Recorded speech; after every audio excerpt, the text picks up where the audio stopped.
Bom, e aí a gente chega então no nosso último, mas não menos importante, produto concentrado, leite concentrado, né?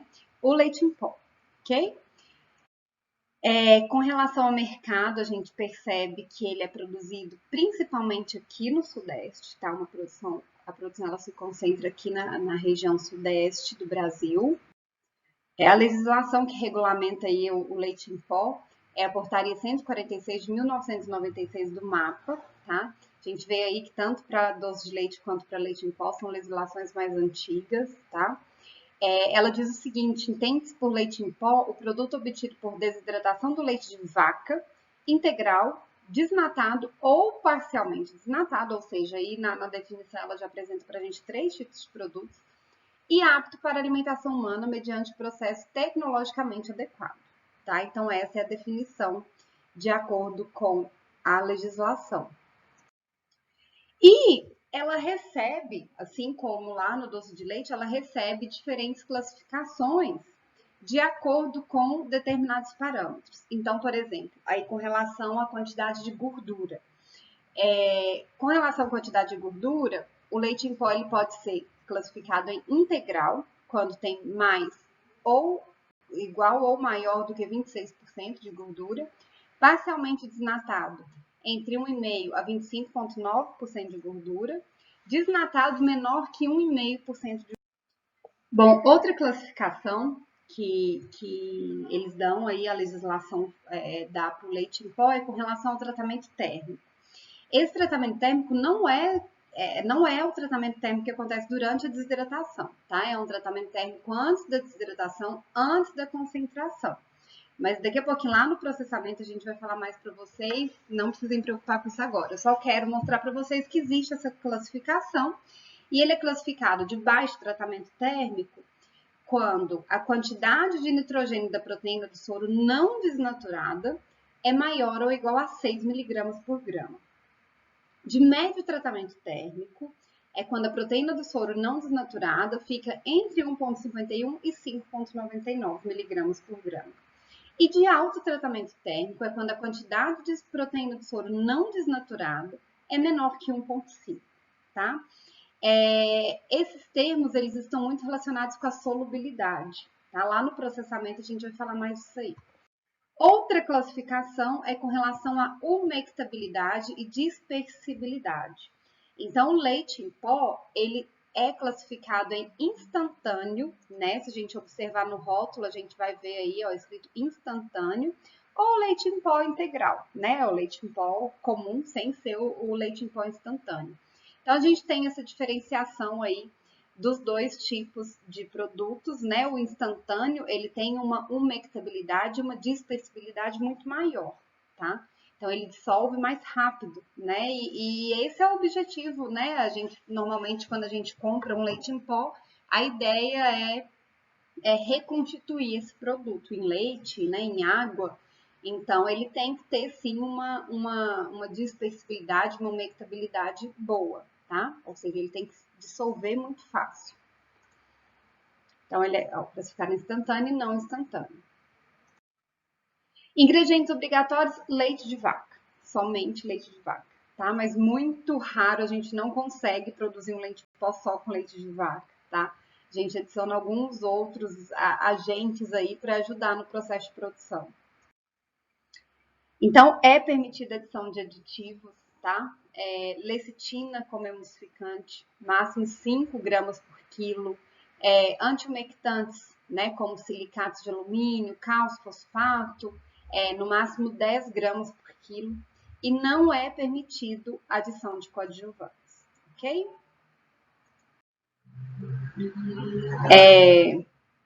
Com relação ao processo, tá? Primeiro a gente tem aí o controle do leite, né? Todas as análises físico-químicas que a gente já comentou lá atrás.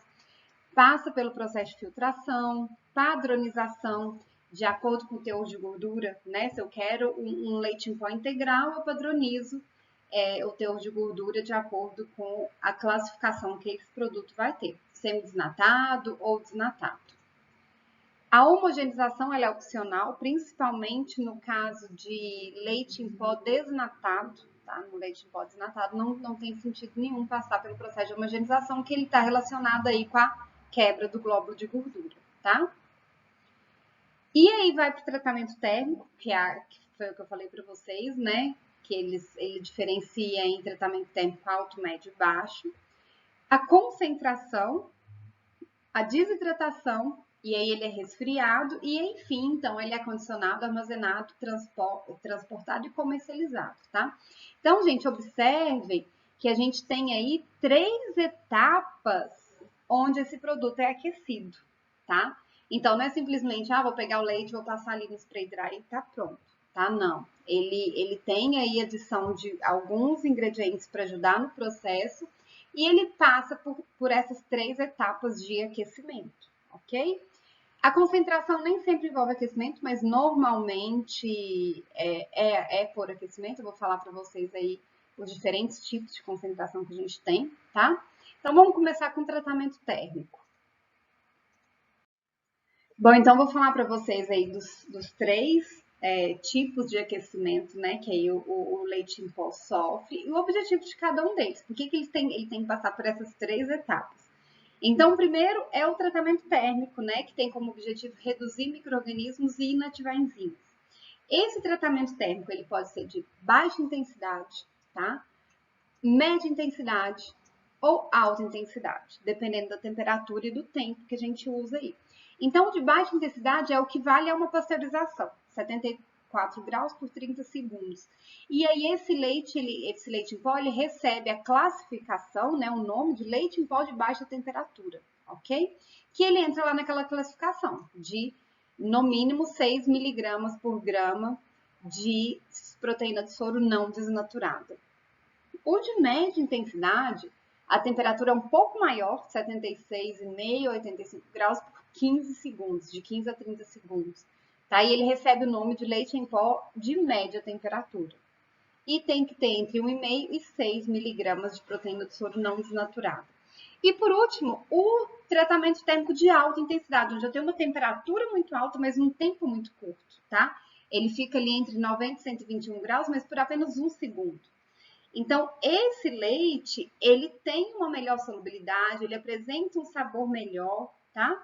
E ele tem apenas, no máximo, 1,5 miligramas de proteína de soro não desnaturada, ok? A outra etapa, que eu falei que são 3 etapas de aquecimento, mas a concentração nem sempre é aquecimento, mas normalmente tá? É eliminar uma parte da água. Tá? Então, observem a diferença. A concentração, eu vou eliminar uma parte da água. A desidratação, eu vou eliminar a água quase total. Então, como pode acontecer essa concentração? Por isso que eu falei, nem sempre é aquecimento, tá? Que, por exemplo, eu posso fazer essa concentração separando por membrana. Então, eu utilizo uma ultrafiltração, tá? Para remover uma parte dessa água, ou uma osmose reversa, ok? Posso utilizar também a crioconcentração, onde eu congelo esse leite e eu removo o gelo formado, né, de forma física mesmo, muito pouco utilizada. A mais utilizada realmente é a evaporação, por isso que eu falei que envolve aquecimento, né? A evaporação é como eu falei para vocês lá nas videoaulas de leite condensado e doce de leite. Utiliza evaporadores, né? Ou tanque aberto ou tanque fechado, e evapora uma parte dessa água, ok? Bom, aí, enfim, ele chega aí na terceira fase do aquecimento, que é a desidratação. Mas vocês, por que, Mila? Por que primeiro eu concentro para depois eu desidratar, né? Principalmente, gente, economia de energia. É muito mais fácil a gente desidratar um produto que tem uma concentração de água em torno de 50% do que desidratar um produto que tem uma concentração de água de 90%, tá? Então, o processo de concentração do produto é muito importante para a economia de energia. Tem lá a parte de evitar o processo de oxidação, né? Que quando a gente desidrata um produto com uma quantidade muito alta de água, a gente acaba tendo ali a presença de muito ar, né? E aí o que aumenta aí o risco de oxidação. Mas principalmente a economia de energia. Então, enfim, o objetivo da desidratação, gente, é a remoção quase total da água. No fim, eu vou ter um produto com uma umidade de no máximo 5%. A gente até fala que ele é microbiologicamente estável, porque ele tem uma atividade de água menor que 0,6. Então, microbiologicamente falando, nenhum micro-organismo sobrevive ali, tá? Então, é na desidratação onde eu tenho uma remoção quase total da água, diferente da concentração. Concentração, eu tenho uma remoção parcial da água, ok? Bom, como que acontece essa desidratação, gente? Dois métodos principais, ok? Um dos métodos muito pouco utilizado atualmente, tá? É o método que a gente chama secador, método dos cilindros, tá? Ou secador de rolo. Que acontece? Dentro desses rolos aqui, ó, a gente tem um vapor muito quente, tá? Então, uma temperatura aí de 130 graus, mais ou menos. E na superfície desses rolos passa uma película bem fininha de leite.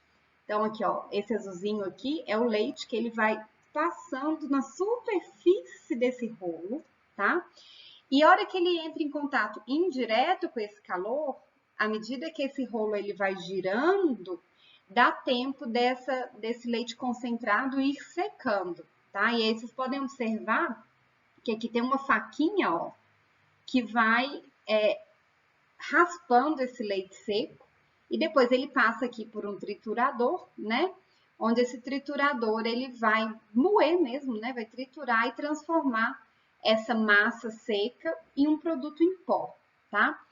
Esse tipo de secador foi muito utilizado durante a Segunda Guerra Mundial, né? Porque era o jeito que eles tinham de conservar o produto por mais tempo, né? Eles diziam que durava muito mais tempo, era um produto microbiologicamente estável, tá?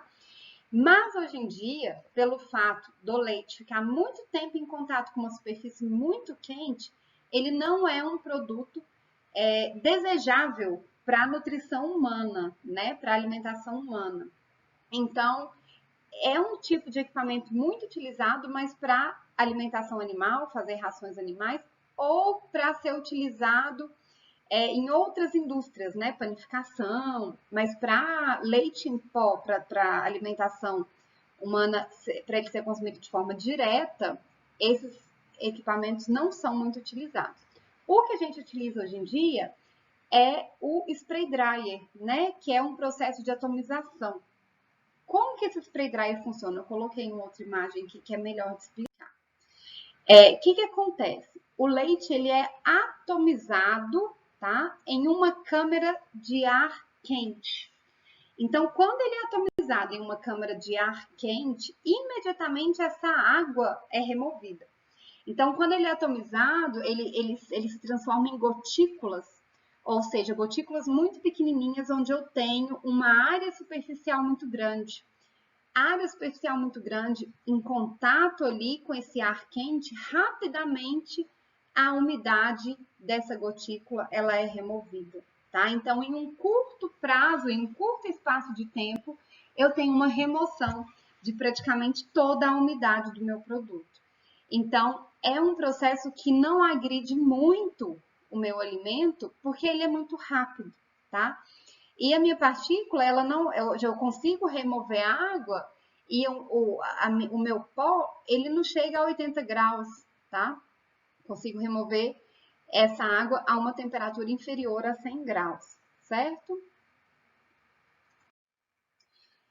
Bom, vou falar um pouquinho para vocês, gente, entendido então esses dois processos, né, de obtenção, eu vou falar um pouquinho sobre o processo de instantanização, que é extremamente importante. Quem gosta, por exemplo, de chegar em casa, pegar um copo de água e fazer essa reconstituição do leite em pó e ficar ali horas mexendo até esse pó dissolver completamente? Não, ninguém tem paciência. Então, o que é considerado um leite em pó de boa qualidade? É um leite em pó que tem uma boa solubilidade, tá? Que ele solubiliza de forma muito rápida, né? Sem muita agitação mecânica. Então, essa característica ela é extremamente importante nesse produto. Então, por isso que a gente vai dedicar o finalzinho aqui da videoaula para falar dela, ok? Vamos imaginar aí um pó, uma gotícula não que ela já está em pó, né? Uma partícula desse pó, desse leite em pó. hora que essa partícula, né, vamos imaginar ali bem pequenininha, essa partícula ela está entrando em contato com a água. Quando ela encontra, né, quando ela entra em contato com a água, as proteínas aqui da superfície, elas tendem a gelificar, tá? A hora que elas gelificam, é como se elas formassem aqui uns bolsões de ar entre a água e a partícula. E aí fica aquele negócio que não deixa, né, um encontrar com o outro. E por isso que dificulta ali o processo de solubilização. Então, o que a gente tem que fazer para melhorar isso? A gente tem que aumentar o tamanho das partículas e aumentar a densidade dessas partículas, para que ela tenha ali uma melhor molhabilidade, ok? Que ela dissolva mais rápido. Bom, como que a gente faz isso, industrialmente falando? Como que a gente aumenta o tamanho, aumenta a densidade, tá? Dois principais meios de aumentar a solubilidade: adição de emulsificantes, processo de aglomeração. Vou falar dos dois para vocês. Com relação à adição de emulsificante, o principal emulsificante utilizado aqui no Brasil é a lecitina, tá? Ela pode ser adicionada diretamente no leite fluido, antes do processo de desidratação, no caso, ou durante o processo de aglomeração. Vou falar daqui a pouquinho sobre esse processo de aglomeração. Ele reduz a tensão superficial, facilitando a dispersão das partículas de leite em pó, que são ricas em gorduras e proteínas, no caso hidrofóbicas, na água, né? Então, ele funciona ali como reduzindo essa tensão superficial. Torna o leite mais granulado, né? O que facilita a solubilização, além de auxiliar na dissolução da reconstituição desse leite. Então, a lecitina é muito utilizada aí para, como emulsificante mesmo, né? Emulsificante ele é utilizado para juntar duas coisas que não têm afinidade. Então, eu tenho ali uma partícula de leite em pó muito hidrofóbica, precisa ser dissolvida no meio aquoso, muito hidrofílico, né? Então, eu utilizo o emulsificante para fazer essa ligação entre esses dois meios. Outro processo de instantanização é o processo de aglomeração. O que acontece? Eu tenho as partículas ali livres, né, soltas, bem pequenininhas, livres umas das outras. E aí eu vou aglomerar essas partículas, vou aglomerar, porque daí, gente, eu consigo aumentar tanto o tamanho quanto a densidade delas, tá? Então, esse processo de aglomeração me ajuda aí na solubilidade. Como que eu faço isso?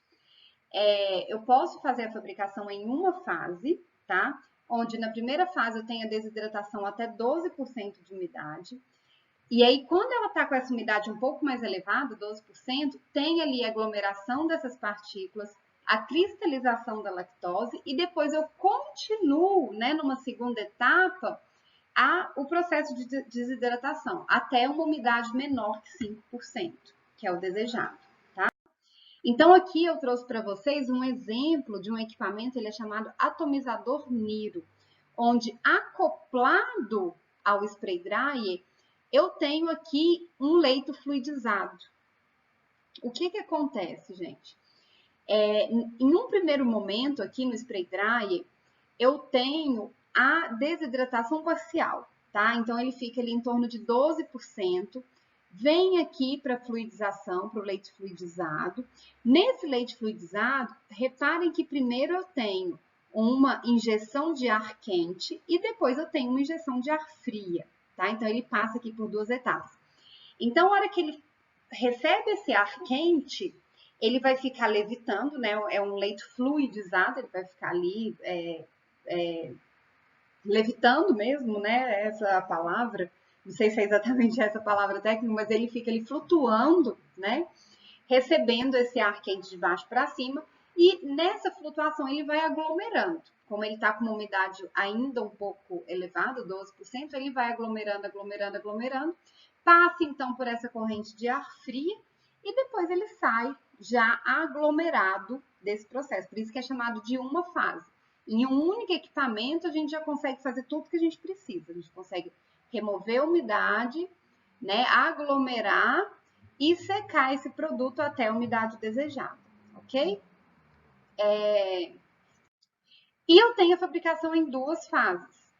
onde eu tenho primeiro a obtenção do leite em pó convencional, então por isso que são duas fases, que primeiro eu seco tudo, abaixo de 5% de umidade, e depois é que eu faço esse processo de aglomeração, tá? Eu vou reumidificar, vou adicionar água mesmo, reumidifico esse leite em pó, e aí eu faço uma nova desidratação, tá? E aí tem a calibragem das partículas, né, para selecionar as maiores e mais densas. Então são duas vezes, né? Eu desidrato duas vezes, tá? Bom, então com relação à legislação, né, os requisitos físico-químicos que o leite em pó tem que ter, com relação à gordura, se ele for considerado integral, maior ou igual a 26%, parcialmente desnatado entre 1,5% e 25,9% e desnatado menor que 1,5%. A umidade no máximo 3,5% no integral e 4% nos outros. Acidez titulável máximo 18, índice de solubilidade máximo 1.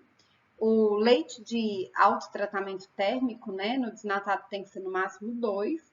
E as partículas queimadas, disco B. Então tem aí uma metodologia onde por coloração eles definem aí se a quantidade de partículas queimadas que podem ter o leite em pó. Os requisitos microbiológicos, micro-organismos aeróbicos mesófilos, coliformes a 30 graus, coliformes a 45 graus, estafilococcus coagulase positivo e salmonella. Bom, além de todos esses requisitos físico-químicos e microbiológicos, o leite em pó, considerado instantâneo, ele tem que seguir outros dois parâmetros, que é a umectabilidade e a dispersibilidade. Desculpa. A umectabilidade ela tem que ser de no máximo 60 segundos, tá? E a dispersibilidade 85 para o integral, 90 para o parcialmente desnatado e o desnatado. Mila, mas o que é isso? O que significa esses conceitos? A umectabilidade, tá? Ou molhabilidade é a capacidade de absorver água. Então, como que eles medem isso? Imaginem, pega um copo, né? Coloca o pó ali e é o tempo que esse pó demora para absorver essa água, né? Para realmente para dissolver ali dentro da água. Então, é o tempo que ele demora para absorver água, a capacidade de absorver água.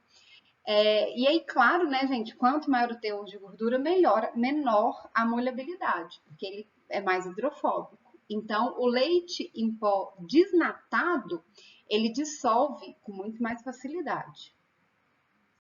E a dispersibilidade é a capacidade do pó de se dispersar na água como partícula simples, tá? Então, por exemplo, se eu coloco ali o pó e eu tenho ali na superfície aquela formação de grumos que não consegue molhar, aquilo ali significa, né, baixa dispersibilidade.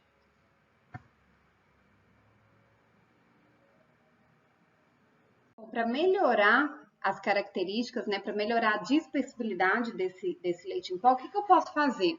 Posso pré-aquecer o leite em condições mais amenas, né, para evitar a desnaturação proteica, minimizar o tempo de residência e a temperatura durante a concentração, aumentar o tamanho das partículas, selecionar a técnica e os parâmetros adequados de atomização ou promover aglomeração por métodos de instantanização. Tá? Então, tudo isso melhora a dispersibilidade. Bom, gente, essas foram as referências que eu utilizei para preparar essa aula. Muito obrigada!